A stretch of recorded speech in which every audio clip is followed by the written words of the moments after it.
J'estime que les langues natales sont non seulement un important instrument de communication, mais aussi le symbole de l'identité d'une tribu.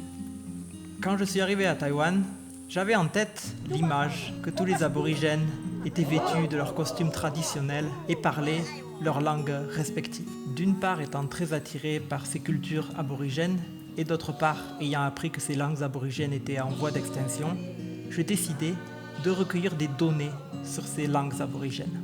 D'après ma connaissance, après-guerre, des prêtres français sont venus prêcher dans les villages aborigènes et ont commencé à apprendre les langues aborigènes. Après 2 ans de recueil de données, en 2009, j'écrivais mon premier livre sur la culture Bunun et sa langue, Parlons Bunun.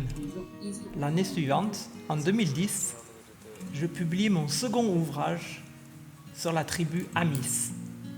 En français, Parlons Amis.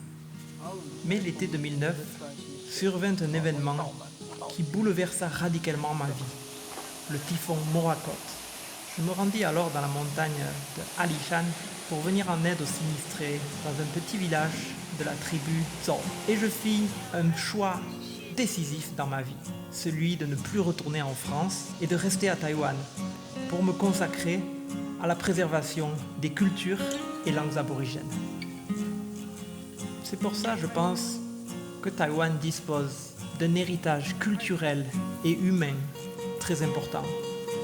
Héritage qu'il faut non seulement ne pas oublier, mais qu'il faut conserver, protéger et faire connaître.